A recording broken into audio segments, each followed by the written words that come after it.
por el comentario. ¿Quién más? ¿Alguien más quiere comentar sobre esto? Sí. Sí, yo creo que no es culpa ni de los hombres ni de las mujeres. Hablando de cuando el hombre es más común que sea el que acosa a la mujer y todo esto, creo que en los países latinoamericanos se da por cultura, ¿no? Es un problema ya cultural muy fuerte, arraigado. Entonces, realmente sí es falta de educación, o sea, falta que nos eduquen a que eso no es correcto y pues las nuevas generaciones ya no se den ese tipo de dinámicas, ¿no? Pero sí nos venimos arrastrando en toda Latinoamérica la cultura machista desde...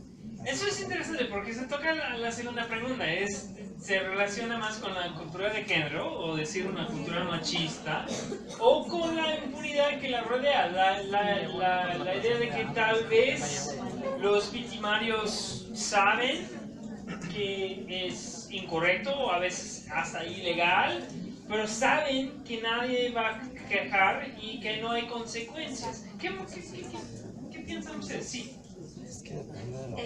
Considero también que esta visión de género también debe implementarse en políticas públicas para generar ese cambio. No creo que ahorita haya no haya suficiente concientización o visibilización de esta violencia que en cierto modo es simbólica hacia la mujer, ¿no?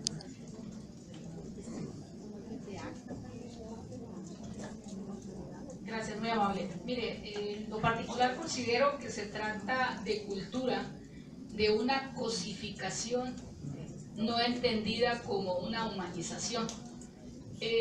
La mayoría de las personas cosificamos en lugar de personalizar. Entonces, el hecho de que sea mujer, pues se ve como un objeto sexual, como un objeto que se pueda manipular, que se le pueda transgredir. Y lo vemos desde el hogar. Eso tiene que ver con la manera ordinaria en la que se educa. Si hay un padre que respeta a la madre, va a enseñar a los hijos a respetar a las mujeres. Sencillo. Estás en casa, hay padres que todavía conservan el pudor y andan con una camiseta aunque estén en su casa. Hay otros padres que casi andan desnudos en su casa y eso es lo que le enseñan a sus hijos. Entonces, el hecho de este programa de televisión, creen que todas las personas estamos para ver eso, esa misma corrientada que está en los hogares. Entonces sí necesitamos, retomar los valores y no cosificar, humanizar es lo que ocupamos. La cuestión de las políticas públicas y la cosificación, yo creo que son puntos muy válidos, muy importantes. ¿Otros? ¿Tenemos dos más? Yo creo que viene de más atrás. El problema cuando Hernán Cortés llega, somete a la malicia.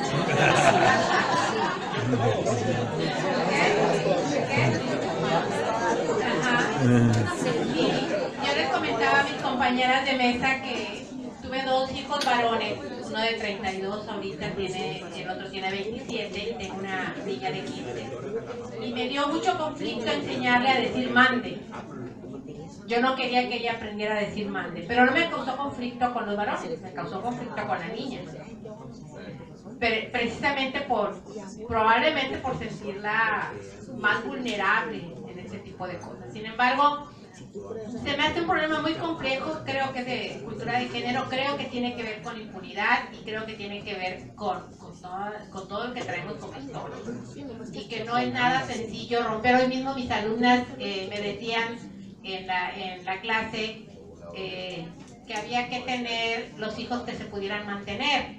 Entonces yo les decía, entonces un hombre que tenga mucho dinero puede tener muchas mujeres y muchos hijos, pues porque puede mantenerlos, ¿no? Entonces son cosas muy difíciles de romper, pero pues tenemos que ponerlas en discusión.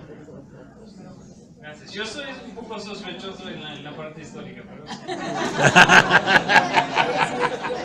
Ya le dolió, ya le dolió.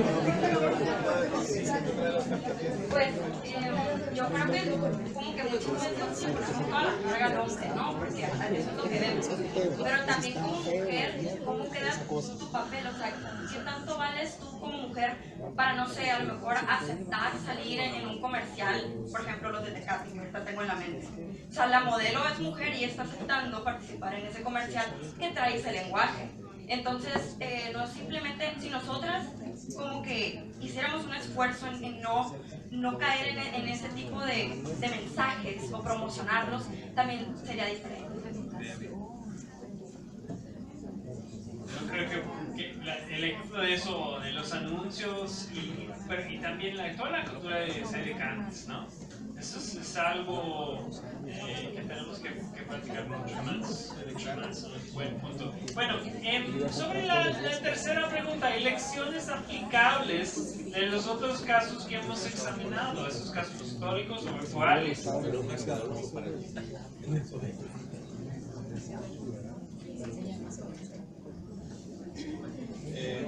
Bueno, yo creo que también es algo más del instinto, ¿no?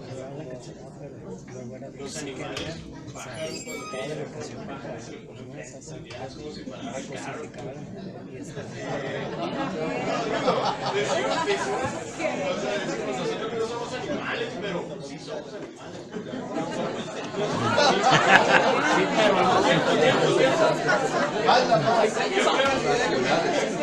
Yo creo que es un tema muy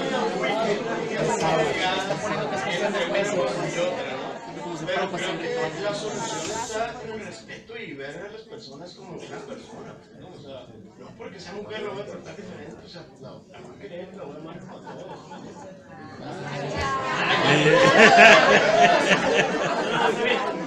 Pero lo interesante es las dos cosas. Primero, el problema, hay muchos problemas con los animales, pero la cosa es que la variación cultural entre este tipo de relaciones, hay demasiado para decir solamente que es natural, ¿no? Porque aparece en algunos lugares y no en otros. Eso sí es importante. Hay otras modalidades en distintos países, culturas, historias, todo eso.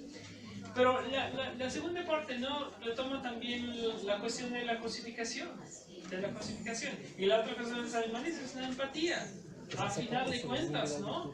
El gran salto histórico hacia la empatía tenía que ver con unos hombres educados, reconociendo que las mujeres eran personas y por medio de este ejemplo de las novelas ejemplares, por ejemplo, o las novelas epistolares, vivir el mundo de otra persona tras una barrera de género y sexo. Y de clase y otras cosas también, pero también la empatía, eso es importante, ¿no? Regresar a eso.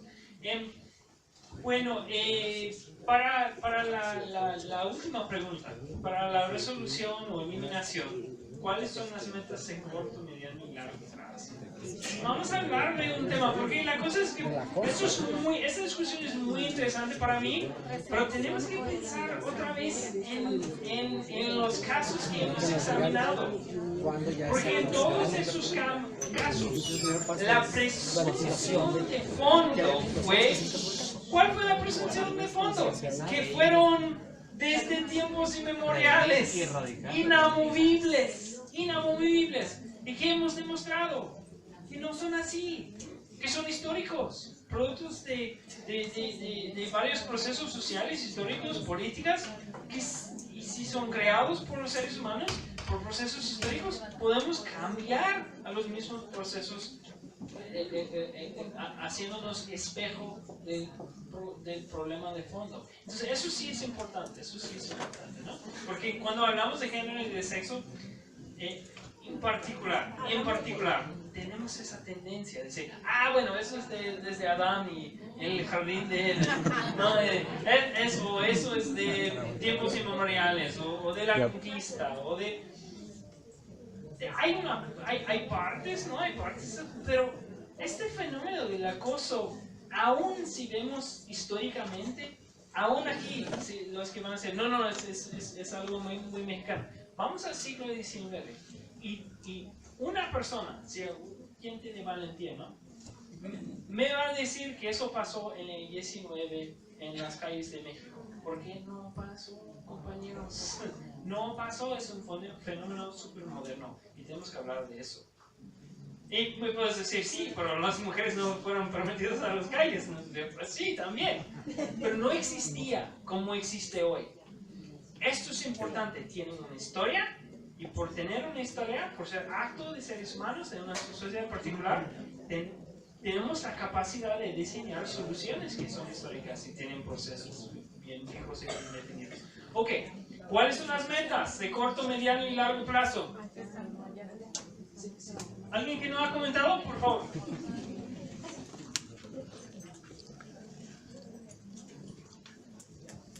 Un ejemplo concreto de este fenómeno de género me había tocado verlo en Colombia, en algunas ciudades, por el tema de las cirugías estéticas y el estándar de belleza que impuso el narco en Colombia en los últimos 30 años, que lo vemos también bastante aquí en Texas. Este asunto que... No, ¿verdad? No, lo interesante en Colombia es que ahorita van en reversa, lo que hay cirugías estéticas para quitarse los implantes. Y entonces, creo que lo que menciona Everett es muy importante en el sentido de que no es eterno, ha pasado en 25 años en reversa. O sea, hay un montón de campañas, me tocó verlas en Medellín y en Bogotá, de tu dignidad va más allá de los implantes. Y no es que haya un ataque a quien decide ponerse algún tipo de implante por un tema de libertad personal, sino en el sentido de que nadie te imponga. En cambio, cuando lo hemos reportado no sé cuántas veces, casos de complicaciones de salud por menores de edad, por implantes, por fenómenos donde el novio los obliga a ponerse implantes o ellas lo exigen al novio que les ponga implantes y les inviertan en el término que se usa. Y en los últimos 10 años, con este esfuerzo muy permanente y también de difusión de casos donde jóvenes han muerto por malas cirugías, por temas de insalubridad, etc., los han usado como banderas muy fuertes para ir con estas campañas en el sentido contrario. Y está sucediendo ya, no es que hayan arreglado ya el problema, pero al menos parece que va en el sentido contrario. Y en el tema de las medidas tiene que ver pues con que cuando ha habido muertes en estos casos, un activista de allá, ha habido sanciones, o sea, buscan al médico, a quién fue el que llevó a la muchacha a la operación, si era menor de edad, etcétera, y hay sanciones, o sea, hay primero precedentes de legalidad y de justicia, y luego viene el tema, digamos, de la conciencia y de las campañas, etcétera. Es muy importante porque toca al sentido cultural de la belleza, al sentido cultural del honor y lo que cuenta como honor. Eso sí es muy importante. Y la clave es que hay trabajo legal en el ámbito de derecho penal y derechos individuales en frente de las autoridades. También hay trabajo muy importante que es trabajo legal sobre todo. Ok, vamos a saltar adelante porque no tenemos mucho tiempo, aún en tiempo pacífico. No nos queda mucho tiempo. Por favor de entregar sus respuestas otra vez a Leo.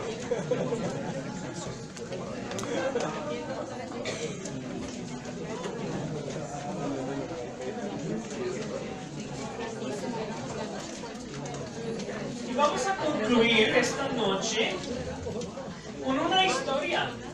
La historia del movimiento global, movimiento social global, una combinación de movimientos sociales. Para el sufragio femenino, tienen toda la historia del mundo, es la historia del movimiento social más exitoso de todo el mundo, de toda la historia. Ok. Vamos a estudiar el caso mexicano, pero en el ámbito global. Unas cosas que voy a señalar. El contraste entre argumentos basados en la igualdad y los basados en la complementariedad. Eso es muy importante porque es la diferencia entre los ideales y la estrategia de movimientos sociales. Y eso es muy peligroso para activistas, ¿no? Porque todos somos de corazones puros, pero en la política es otra cosa. Y tenemos que hablar de este equilibrio. La supuesta asociación de las mujeres con el catolicismo y los valores tradicionales, particularmente aquí, eso fue la cosa más dañosa al movimiento para el sufragio femenino en México, fue esta supuesta asociación de las mujeres con los valores tradicionales. Los derechos de la ciudadanía como algo ganado por el sacrificio, particularmente el sacrificio violento. Eso es muy importante. Es muy importante para toda definición de ciudadanía. Es muy importante en Estados Unidos hoy mismo, porque hay una gran tentación de señalar los sacrificios de varios grupos para decir que han ganado la ciudadanía. Pero si la ciudadanía es un derecho, no tiene que ser ganado. Es inherente, es una trampa. Es una trampa de enfatizar o enfocar en la idea de que el sacrificio, particularmente el sacrificio violento, es un camino a la ciudadanía. También el papel del escenario internacional en la demanda de reconocer los derechos civiles. El papel internacional es muy importante de movimientos sociales. Y también el reto y la relevancia del sufragio al momento de su logro. Esto es muy importante para todo movimiento social. Tienes una meta, pero cuando llegas a la meta, ¿qué significa? A veces significa otra cosa. En México, las mujeres ganaron el voto al mero momento de que el voto fue menos valioso que en toda la historia de México, es decir, a mediados de los años 50, en un régimen unipartidista sin mucha democracia. Eso sí es muy importante. Históricamente sí vale, pero esto es importante. Y también en la Unión Soviética, en Estados Unidos, hay ejemplos muy parecidos de eso. El momento cuenta tanto que la meta. Ok. Casos comparados para... Eso es muy importante estudiar esos casos, ¿no? En Estados Unidos las mujeres ganaron el voto en el año 20. Fue hasta 44 en Francia, después de la Segunda Guerra Mundial, a finales. Italia, Argentina, India muy tarde. México en 53, muy tarde. Colombia, mira Suiza, 71. Hay unos cantones de Suiza en donde las mujeres no pudieron votar hasta el año 1997. Arabia Saudita 2015. Acá, hijo, ya no aparece. Portugal, muy tarde. ¿Pero qué significa? Eso es importante, ¿no? Porque la Unión Soviética es muy temprana, fue muy temprano el caso, pero el voto no vale nada. Entonces casi no cuenta. En Estados Unidos, sí, el voto fue importante, pero si comparamos con la cantidad de mujeres en posiciones importantes elegidas, es bajísimo, bajísimo. Y ahora queda bajísimo. Entonces tenemos que balancear todo eso y vamos a estudiar el porqué de todo eso. Y nada. Ok, vamos primero con el caso estadounidense. Es el movimiento político más grande en la época progresista y yo creo que tal vez en toda la historia del país. El movimiento, en términos cuantitativos, el número de participantes en ese movimiento social, hasta hoy en día, este movimiento histórico es el más grande. Mucho más grande. Mucho más grande. Es la culminación de una serie de movimientos reformistas con alta participación femenina. Eso sí es muy importante. El movimiento en contra de la abolición de la esclavitud tenía participación de muchísimas mujeres. El movimiento humanitario en la época de la guerra civil en Estados Unidos también el movimiento humanitario con niveles de participación muy alta, participación muy alta de mujeres. También el movimiento para reformar las prisiones y las escuelas. Toda una serie de movimientos antes de ese movimiento en que participaron muchas mujeres. Y eso fue clave para el éxito del movimiento, como entrenamiento, todo. Es parte de una lucha de décadas por los derechos de las mujeres y ese movimiento siguió después de ganar el voto, ¿no? Y sigue hasta hoy en día. También es vinculada con grandes transformaciones sociales a principios del siglo XX. Hay unas condiciones sociales de fondo que hicieron posible este movimiento social también. Es perfecto para hablar del conflicto entre los valores e ideas y la política, la estrategia de un movimiento social. Por un lado, había una serie de argumentos basados en la igualdad radical. Normalmente cuando hablamos de los derechos políticos o el derecho al voto de mujeres, hablamos precisamente en ese sentido, ¿no? Que las mujeres son iguales a los hombres en todo sentido político de los derechos, es por eso que deben de votar. La primera generación de activistas, Charlotte Perkins Gilman, Katie Stanton, argumentaron en términos de los derechos naturales y la ciudadanía. Somos ciudadanos iguales que ustedes los hombres. Recalcaron la igualdad radical de las mujeres y los hombres y descartaron todas las llamadas papeles o inclinaciones femeninas como incidentales y contingentes. Es pura mitología patriarcal que las mujeres que tienen tendencias hacia la casa o hacia la compra, cosas así. Es pura mitología. Y aplicaron una crítica radical de la naturaleza del poder en su sociedad. La desigualdad, el consumo, el imperialismo, la guerra, todo esto hecho por los hombres para excluir en parte de la misma estructura de poder que excluyó políticamente a las mujeres. Y ellos sufrieron mucha represión. Había un contraataque súbito y sus enemigos aunaron el sufragio femenino con el divorcio, la promiscuidad, el descuido de los niños. Fue severo el ataque en contra de ellas. Y para darles unos ejemplos de sus escritos, escribieron mucho, pero yo prefiero mucho a Charlotte Perkins Gilman porque es muy como crítica social, ella es fantástica, ¿no? Ella dice, no hay cerebro femenil. El cerebro no es órgano de sexo. Sería igual hablar de un hígado femenino.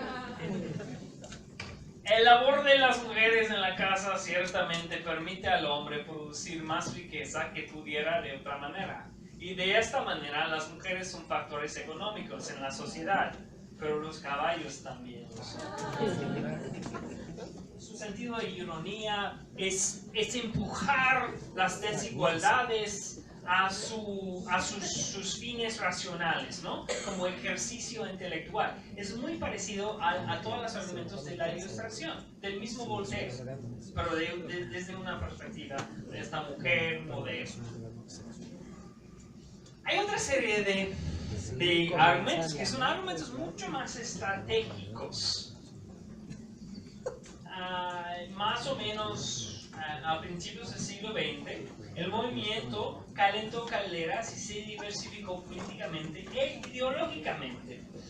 Bajo el liderazgo de esas mujeres, Anna Howard Shaw, Carrie Chapman Catt, habían otros, pero esos son los más importantes. Shaw fue una trabajadora social, una nueva carrera para las mujeres en este mundo. Y Carrie Chapman Catt fue periodista de Iowa. El National American Suffrage Association, Women's Suffrage Association, creció el número de socios desde 13,000 en el año 1893 hasta 2 millones a principios de la Primera Guerra Mundial en el año 1917. 2 millones de miembros. Eso es un crecimiento enorme, ¿no?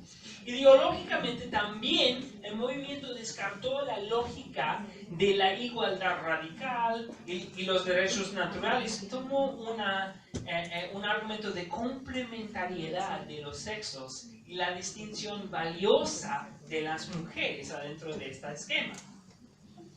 Partidarios del sufragio femenil argumentaron que dándoles el voto les permitirían aplicar sus virtudes especiales a las causas progresistas del día. Es decir, las mujeres deben de votar porque van a votar de cierta manera, en contra de la corrupción, en contra de la guerra, a favor de la prohibición del alcohol, a favor de la educación, a favor de una serie de reformas sociales. Entonces van a ser votantes virtuosos. Votantes femeniles votarán por las grandes causas de ahora y no votarían por la guerra. Eso fue un argumento fundamental, pero de complementariedad, no de la igualdad radical. Eso es muy importante porque es súper fácil buscarlas, esas activistas de plano hoy en día, porque claro, todos queremos o todos creemos y queremos querer, yo diría, en la igualdad radical, y es la base de todos los derechos humanos, es algo común y corriente hoy. Pero en este día, estratégicamente, los argumentos de complementariedad tenían mucho más éxito políticamente. Yo no estoy juzgando, está nada más contando la historia. Cuando cambiaron de estrategia, estalló el movimiento. Estalló el movimiento. Y sí fue el compromiso, no lo desniego. Ok, había un lado negro del sufragio femenino, particularmente en Estados Unidos. Eso es su anticatolicismo y todo el racismo del movimiento también. Eso es importante, ese lado negro, porque surge una y otra vez en nuestra historia.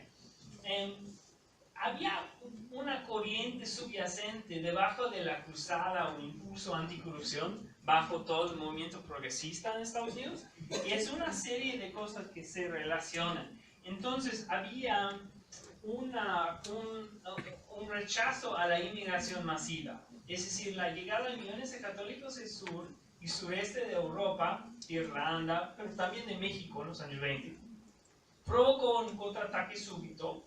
Y el Vaticano, misterioso y reservado, fue percibido como cerebro de lealtades extranjeras y conspiraciones. Entonces había toda una serie de mitos sobre los migrantes y el papel nefasto de los migrantes en la sociedad. Eso fue vinculado con una serie de reformas a la educación y la salubridad pública. ¿Por qué? Porque ¿quiénes son los ignorantes y antihigiénicos y toda la gente culpada por la decadencia urbana? Los migrantes. ¿Quiénes son los migrantes? Son católicos.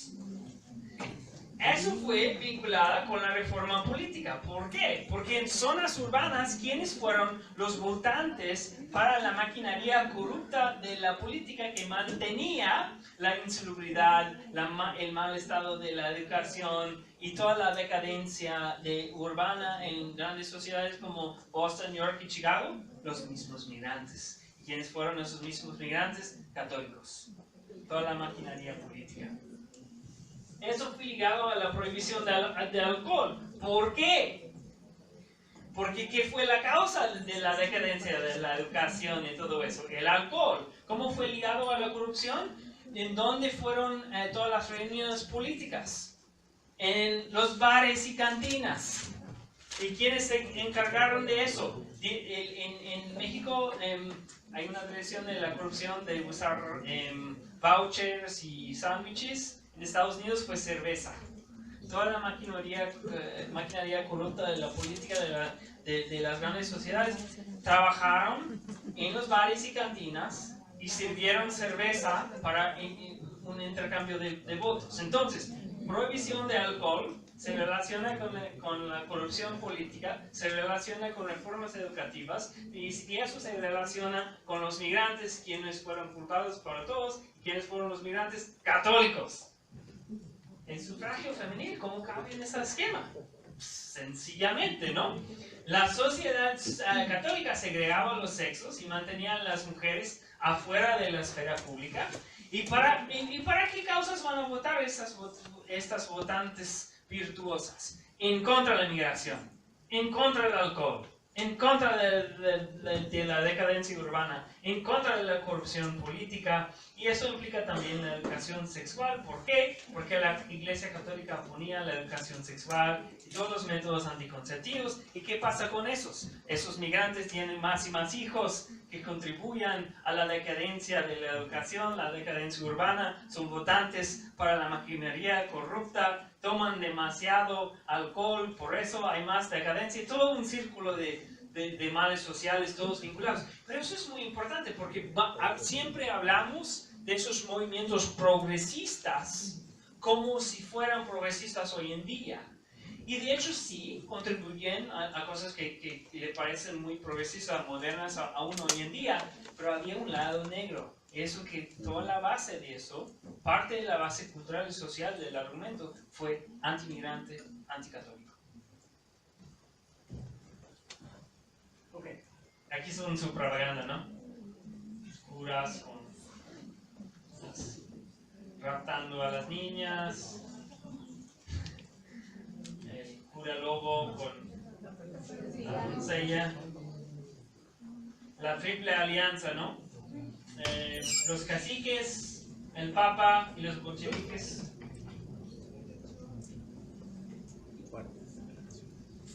Y eso fue más o menos el nexo político de la reforma y cómo cabe ese lado negro, porque cuando se popularizó el movimiento a favor del sufragio femenil en Estados Unidos fue ligado con todas esas causas, lo bueno y lo malo. Eso fue estratégicamente lo que pasó. El paso más importante de todo eso y el gran reto fue la Primera Guerra Mundial. Hasta poco antes de la década, y eso fue a nivel global, fue importante en Estados Unidos, pero a nivel global, y México cabe bajo este esquema también. Hasta poco antes de la Primera Guerra Mundial, de la declaración de guerra en el año 14, la gran mayoría de organizaciones feministas y activistas de todo el mundo se opusieron a la guerra en general y el conflicto en Europa en particular. Eso fue un artículo de fe adentro de los feministas. Estamos en contra de la guerra. La guerra es el imperialismo y la guerra es cosa de hombres. Gran parte de nuestro movimiento es decir que pensamos de otra manera, no apoyamos a la guerra. Es por eso que las mujeres necesitan tener el voto para votar en contra de la guerra, ¿no? Y hacer políticas públicas en contra de la guerra. Pero al igual que los sindicatos laborales, quienes también pusieron a la guerra como artículo de fe, cuando estalló la guerra en 14, todos se convirtieron en grandes partidarios de sus propios países en la guerra. Es una de las contradicciones en la historia más grande, ¿no? Vieron a la guerra antes como la máxima expresión del crudo poder opresivo, y una vez que la participación en la guerra se hizo inevitable, las feministas dejaron el movimiento contra la guerra en masa y saltaron a las fuerzas de la defensa patriótica de todo tipo. Es una contradicción muy grande y es la gran tentación del poder y la política en un movimiento social. Por eso es una lección muy importante, porque la perspectiva de ganar el respeto y los derechos por medio del sacrificio de participar en un esfuerzo de guerra fue una gran tentación. Si hacemos eso, si somos patriotas, si participamos como enfermeras en los ejércitos, que fue una profesión más o menos nueva, abierta a todas las mujeres, vamos a dar nuestro sacrificio en estas causas grandes, ¿no? En que están participando todos los hombres y nos van a dar el voto. Nos van a dar el voto.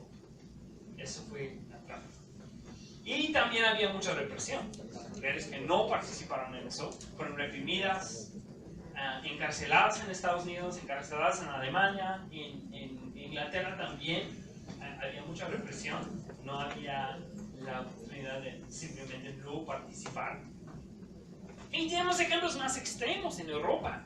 ¿Ustedes conocen la historia de Rosa Luxemburg? Ok. Fue una de las activistas más importantes del siglo XX. Y murió terriblemente.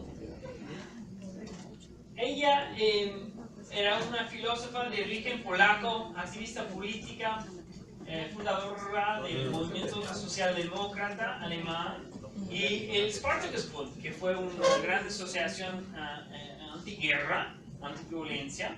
Ella fue ejecutada sin juicio por milicias de extrema derecha y soldados que volvían de la frente en el año 1919. Se cayó desde una de las activistas más importantes de todo el mundo, particularmente del mundo de la izquierda. Fue de la izquierda organizada, fue líder sindical, líder política, y 4 años después más o menos sufrió una versión de linchamiento público en Alemania y dejado a la historia sin apuntes.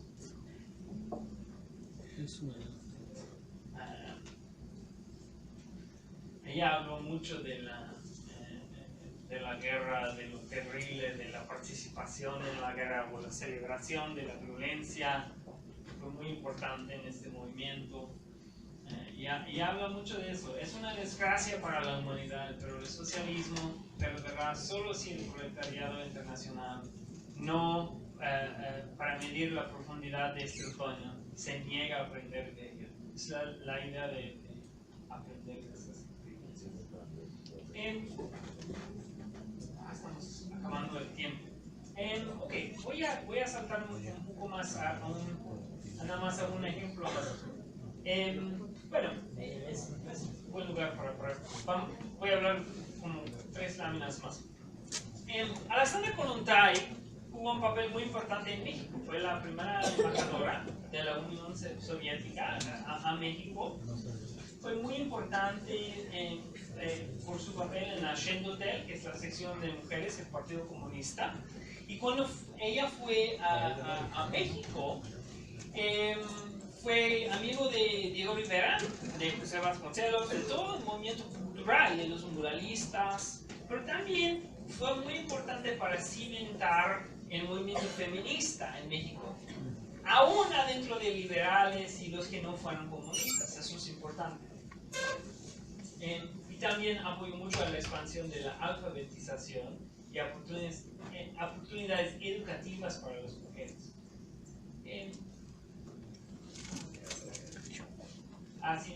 Sí, esa es la historia. Vamos a terminar con la historia del papel de las mujeres en la Unión Soviética. Empezamos mañana con el ejemplo de México. Había una revolución, parte de la revolución soviética. Cuando hablamos de eso, no hablamos en género y sexo, y fue muy, muy importante el movimiento. El mismo Trotsky habló muchísimo de la necesidad de una revolución adentro de la familia. Fue fundamental al movimiento. Él diría, si vamos a las relaciones sociales más importantes, las desigualdades más importantes, están adentro de la familia. Habló de la necesidad de escuelas, de enfermería, de escuelas comunitarias, de relevar a las mujeres de todo el trabajo doméstico que hacen, que nos haga desde una perspectiva social, es muy importante. Y había una revolución sexual en la Unión Soviética a principios de la revolución. Primero, después de la revolución de octubre, había la despenalización de la sodomía y la aprobación de un código penal no basado en el sexo. Eso es muy importante. La idea de tener homosexualismo abierto fue novedoso en todo el mundo. También elaborar un código penal no basado en el sexo. Todos los códigos penales tenían separados los crímenes cometidos por mujeres y por hombres. Todo tenía un sexo.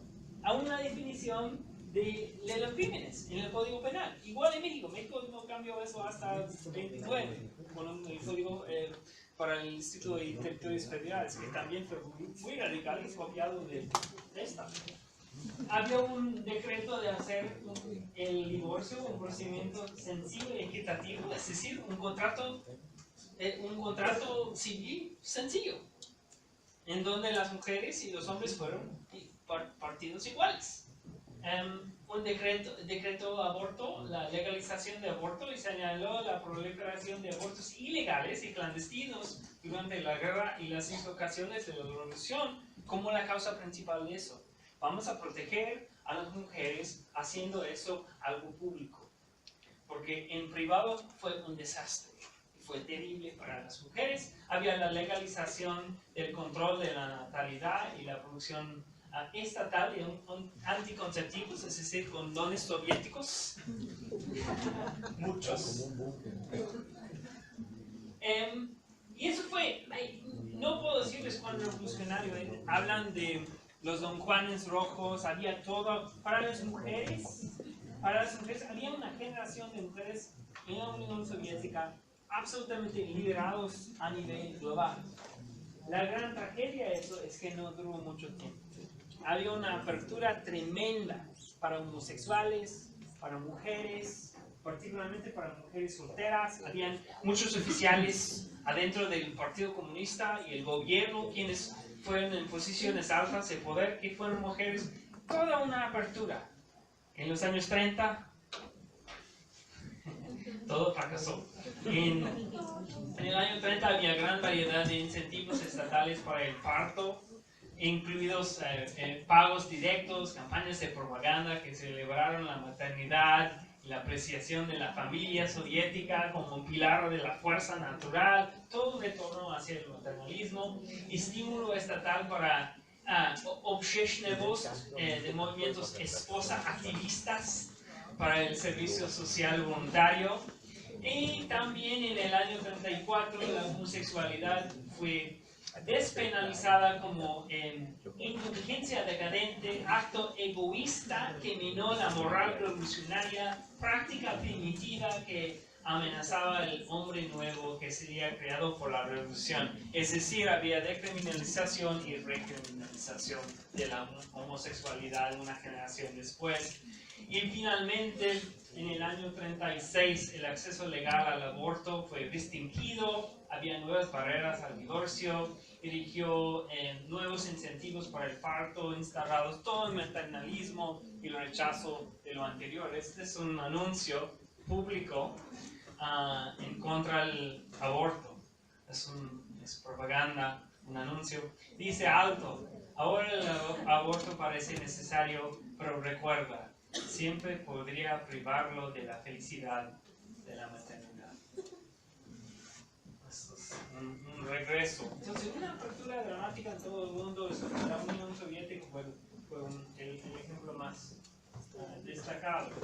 Bueno, mañana vamos a hacer dos cosas. Primero, un pequeño recorrido sobre lo que pasó en México, como compara con eso. Tenemos una invitada especial, eso es lo más importante. Natalia Reyes, del colectivo de mujeres sinaloenses, nos va a dar una presentación y vamos a tener una discusión con ella. Yo voy a moderar. Y después vamos a hacer algo muy participativo. Tenemos una encuesta sobre la discriminación y violencia contra las mujeres. Vamos a hacerlo aquí mismo como ejercicio para llenar a la encuesta, pero también para practicar el arte de hacer entrevistas detalladas. Y finalmente, vamos a tener un ejercicio de diseño. Vamos a tomar esta encuesta como modelo y ustedes van a diseñar una nueva encuesta sobre el tema que surge del grupo y vamos a hacerlo muy con todos los detalles. Ustedes van a escribir las mismas preguntas. Yo voy a encargarme de redactar todo eso con la inclusión de todos ustedes. Y la próxima vez cuando vengo, voy con las copias de la encuesta y vamos a hacerlo como grupo, allá con la ciudadanía. Entonces, mañana a trabajar. Nos vemos a las 9. Un anuncio. Perdón, buenas noches. Quienes no se hayan registrado a la llegada, ¿dónde está la doctora Ana Meraz? Bueno, se pueden registrar con la doctora o mañana llegando temprano. Ya que diste Rosy, como no la... sé si tú también te acabas, ¿no? El brazo Con del la doctora guitarrista. Ana, que no se haya registrado. El brazo que se les pone aquí a los Bueno, pedestales. mañana les damos para estarle- Y ya pones la otra tablet y con el disparador Bluetooth.